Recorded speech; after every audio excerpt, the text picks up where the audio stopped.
Police की बात करूं, हमारे पुलिस के भी कुछ लोग हैं जो नशे के आदी हो चुके हैं। पिछले लगभग 1 साल में 7-8 मौतें जो हैं मंडी में नशे की ओवरडोज के कारण हुई हैं, लेकिन परिवार वाले भी इन चीज़ों को छुपाते हैं। कुछ दिनों पहले एक 19 वर्षीय युवक की मौत हो गई चिट्टा के ओवरडोज से। काफ़ी रिपोर्ट्स जो हैं वो यही हैं कि रिहैब सेंटर जो हैं वो ठीक से नहीं चल पा रहे हैं। और पहले जैसे हम जानते हैं कि हम मानते थे कि पंजाब का ही नशा है, और कुछ सालों पहले हिमाचल में एंटर किया और ऊना ज़िला इससे सबसे पहले प्रभावित हुआ। उनकी ज़मानत हो जाती है और इनमें जो स्मगलर हैं वो दोबारा से चिट्टा बेचना शुरू कर चिट्टे के सप्लायर के हाथों में उसका एक तरह से वो कैरियर बन जाता है और सप्लाई करता है, बेच के वो उसी में से अपना खर्चा जो है पीने का निकालता है। दोबारा से उन्होंने पीना शुरू कर दिया है, दोबारा वो उसी। न्यूज़ अडार में आप सभी का स्वागत है। मैं हूं मुनीर सूद और आज मेरे साथ मौजूद हैं मंडी के एडिशनल एसपी सागर चंद्र। हम इनसे बातचीत करेंगे आज समाज में फैल रही सबसे खतरनाक और घातक ड्रग से चिट्टा, जिसकी गिरफ्त में आज हमारे जो युवक हैं वो लगातार बढ़ते जा रहे हैं। और ये आज एक इतनी घातक ड्रग है जिसे हमारे युवा आज उसका शिकार हो चुके हैं, उसकी गिरफ्त में आ चुके हैं और अब ज़रूरत है कि इन सब चीज़ों को कैसा रोका जाए।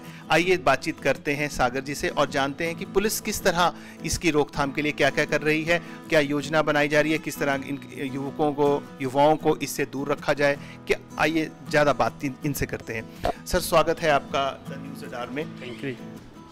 हम जानना चाहेंगे, जैसे अभी पीछे कुछ दिनों पहले एक 19 वर्षीय युवक की मौत हो गई चिट्टा के ओवरडोज से।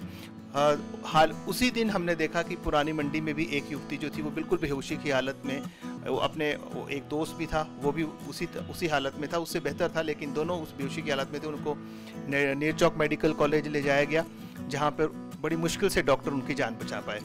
ये चिट्टा जो है ये अब हमारे युवाओं में एक बीमारी की तरह फैल चुका है और एक बड़ा घातक सिद्ध हो रहा है।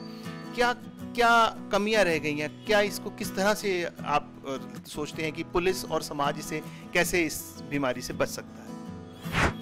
चिट्टा, जैसा कि आप जानते भी हैं, आपने बताया भी है कि चिट्टा बेसिकली सिंथेटिक ड्रग है जो हेरोइन के मिक्सचर से ही जो बनता है। और चिट्टा मूलतः कुछ वर्षों पहले, जैसे हम जानते हैं कि हम मानते थे कि पंजाब का ही नशा है, और कुछ सालों पहले हिमाचल में एंटर किया और ऊना ज़िला इससे सबसे पहले प्रभावित हुआ, उसके बाद शिमला, उसके बाद कुल्लू, और अब मंडी में भी हम देख रहे हैं कि चिट्टे की जो है काफ़ी जो है वो केसेस जो हैं बढ़ते जा रहे हैं। इसका फैलाव काफ़ी ज़्यादा हो गया है।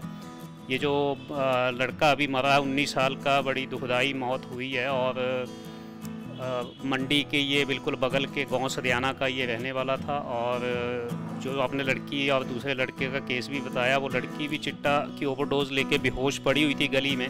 अगर उसको हॉस्पिटल नहीं ले जाते वक्त पे तो शायद उसकी भी मौत निश्चित ही थी। और ऐसे हमारे पास कोई ऑफिशियल डाटा तो नहीं है, अनऑफिशियली जो हमें सूचनाएं मिलती हैं कि पिछले लगभग 1 साल में 7-8 मौतें जो हैं मंडी में नशे की ओवरडोज के कारण हुई हैं, लेकिन परिवार वाले भी इन चीज़ों को छुपाते हैं, समाज को बताते नहीं हैं कि चिट्टे की ओवरडोज से, जब नशे की ओवरडोज से बच्चे की मौत हुई है। तो ये भी एक विडंबना है कि ये चीज़ें हमारे सामने अभी खुल के नहीं आ पा रही हैं। सर, हम ये जानना चाहेंगे कि इसकी रोकथाम कैसे की जा सकती है। अब जैसे हमारे जो युवा लोग हैं वो इसकी गिरफ्त में आ रहे हैं, निरंतर आ रहे हैं, कुछ पकड़े जाते हैं, कुछ नहीं पकड़े जाते हैं। पुलिस पकड़ लेती है तो ठीक है, अदरवाइज हमें लगता है कि ये समाज में इतना ज़्यादा फैल चुका है, सोसाइटी के अंदर युवाओं को इतने गिरफ्त में है। पुलिस कर सकती है? पुलिस इसको रोकथाम के लिए पुलिस का कितना आप सोचते हैं कि कितना परसेंट पुलिस का इसमें वो हिस्सा हो सकता है?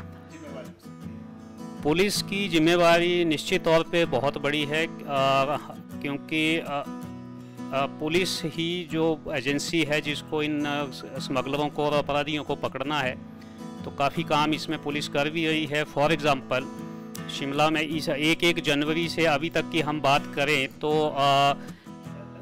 94 केसेस हम केवल चिट्टे वालों के जो हैं वो रजिस्टर्ड कर चुके हैं, और 130 लोगों को, चिट्टे वालों को इसमें गिरफ्तार किया गया है, जिसमें स्मगलर भी हैं और एडिक्ट लोग भी हैं। लेकिन दिक्कत ये है कि चिट्टे का फैलाव इतना ज़्यादा हो चुका है समाज के अंदर, तो मैं ये कह सकता हूँ कि टिप ऑफ द आइसबर्ग ही है जो हम पकड़ रहे हैं, वो संख्या कम ही है। एक्चुअली ये बहुत फैल गया हर समाज की, इसमें पूरे समाज की जो है, जितने समाज के स्टेक होल्डर्स हैं सभी की जिम्मेवारी बनती है कि इस समस्या की गंभीरता को समझा जाए और इसको एक कॉम्प्रिहेंसिव अप्रोच इसके लिए अपनाई जाए और इसको एक मिशन मोड में काम किया जाए, तभी हम चिट्टे की समस्या से, इस बुरी तरह से बढ़ती जा रही समस्या से तभी छुटकारा पा सकते हैं। ये किन किन क्षेत्रों में आपको लगता है, जैसे किस उम्र के जो युवक युवतियां हैं आज इसकी गिरफ्त में हैं?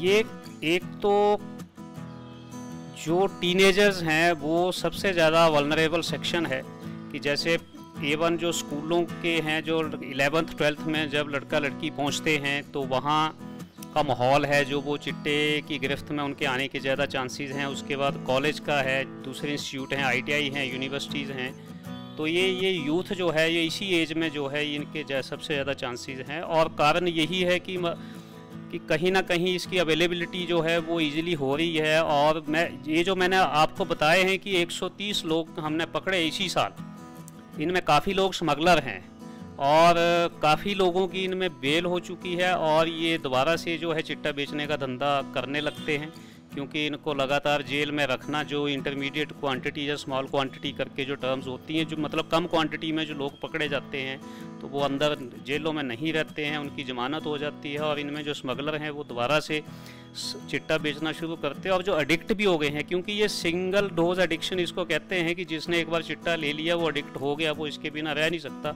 अब चूँकि बहुत महंगा नशा है, 1 ग्राम चिट्टा जो है 5,000, 6,000, 7,000 तक का उसको खर्च करना पड़ता है, तो वो खर्चा वो नहीं कर सकता, इसलिए वो खुद भी चिट्टे के सप्लायर के हाथों में उसका एक तरह से वो कैरियर बन जाता है और सप्लाई करता है, बेच के वो उसी में से अपना खर्चा जो है पीने का निकालता है। और इस तरह से ये चीज़ बढ़ती जा रही है। और हमारा जो रीहैब एंड की हम बात करें तो रिहैबिलिटेशन में कुछ ऐसी हमारे पास संस्थाएं हैं नहीं कि उनको जो है वहाँ पे डाल के सुधारा जा सके।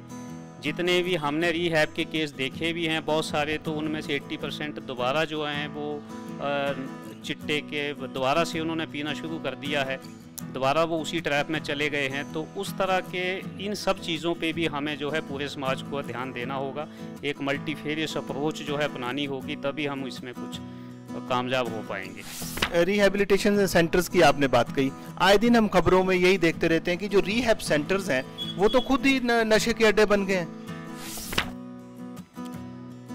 बिल्कुल, काफ़ी रिपोर्ट्स जो हैं वो यही हैं कि रिहैब सेंटर जो हैं वो ठीक से नहीं चल पा रहे हैं, वहाँ भी वो नशे के अड्डे भी बन गए हैं। ऐसी भी रिपोर्ट्स आती हैं कि वहाँ भी नशा सप्लाई का जो है वो काम शुरू हो जाता है। और दूसरी बात मैं ये कहना चाहता हूँ कि इसमें समाज का हर सेक्शन जो है वो उसमें मतलब इसमें लोग आपको मिल जाएंगे नशे के आदी, वो चाहे स्टूडेंट हैं। मैं अपनी पुलिस की बात करूँ, हमारे पुलिस के भी कुछ लोग हैं जो नशे के आदी हो चुके हैं, बहुत थोड़ी संख्या है हालांकि। इसी तरह आप ये जो एडवोकेट्स है, एडवोकेट्स में आपको लोग मिलेंगे, आपको जितने ये पढ़े लिखे लड़के नौकरियां कर रहे हैं जैसे MR हैं, वो उसमें भी आपको चिट्टे के लोग मिलेंगे, नौकरियां करने वाले लोग भी मिलेंगे, यूनिवर्सिटी के स्टूडेंट्स भी मिलेंगे।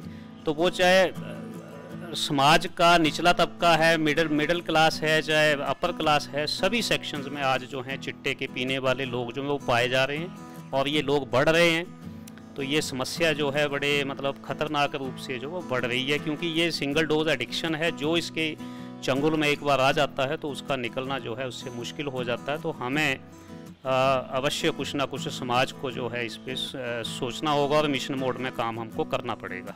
किस तरह देखते हैं आप, जो देखिए जो आपको इस समय काफ़ी लोग सुन रहे हैं, आप क्या सोचते हैं, आप समाज की किस तरह से, पुलिस के साथ साथ समाज को किस तरह से जिम्मेदार होना पड़ेगा?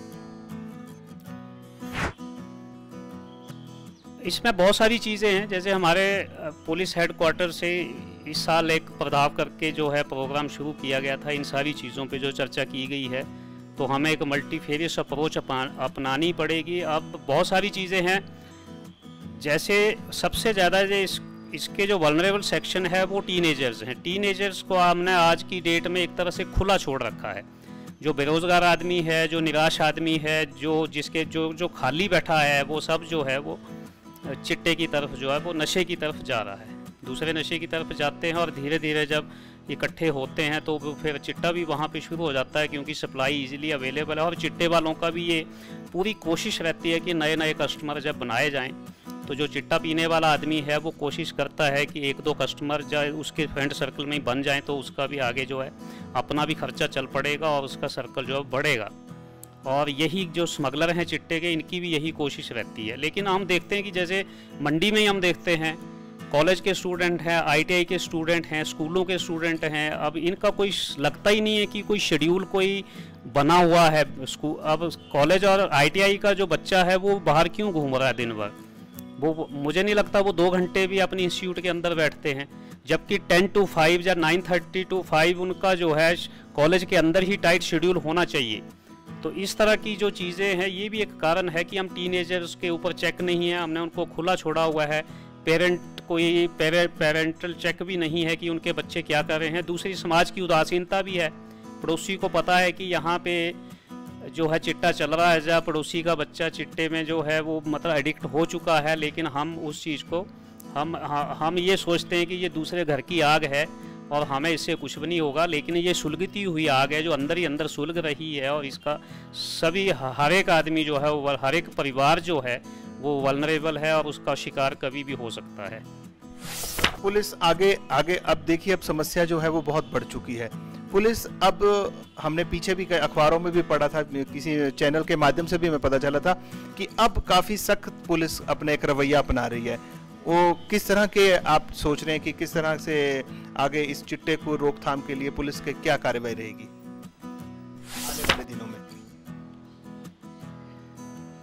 पुलिस के जितने भी रिसोर्सेज हैं, मैन पावर के और दूसरे रिसोर्सेज हैं, तो उसके हिसाब से हम काम तो पहले भी कर रहे हैं। जैसा मैंने आपको डाटा बताया है कि हम केसेस को पकड़ते भी हैं, लोगों को अंदर भी देते हैं, लेकिन कुछ कानून की हम खामियां कह लें, जब कानून की मजबूरियां कह लें, क्योंकि जेलें भी ओवर क्राउड हो चुकी हैं, तो अदालतें भी शायद उनको अंदर रखना नहीं चाहती हैं। और दूसरा, पुलिस जो है अब कोशिश करेगी कि जो सप्लाई चेन है उसको भी तोड़ा जाए। उसमें तो पुलिस ही नहीं, जो दूसरी एजेंसीज़ हैं, इंटेलिजेंस एजेंसीज़ हैं और गवर्नमेंट ऑफ इंडिया की भी जो एजेंसी हैं वो भी जोर शोर से काम कर रही हैं कि सप्लाई चेन टूटे। और दूसरा, जो डिमांड एंड पे जो है उस चीज़ को कम करना बहुत ज़रूरी है। उसमें पुलिस अकेले कुछ नहीं कर सकती है। उसमें जैसे मैंने बताया, ये समाज के सभी सेक्शंस को काम करना होगा। पुलिस तो अपना काम जोर शोर से कर ही रही है, और चिट्टे का जो फैलाव मंडी डिस्ट्रिक्ट में हुआ है, तो इसको देखते हुए जो मंडी पुलिस ने जो है काफ़ी योजनाएं बनाई हैं कि चिट्टे पे अब जो है जो इस फैलाव को रोका जाए और कुछ और ज़्यादा काम जो है इस पे ज़्यादा वक्त दिया जाए और ज़्यादा काम मैन पावर इसमें लगाई जाए और इस पे काम किया जाए। द न्यूज़ रडार से बात करने के लिए बहुत बहुत धन्यवाद। Thank you.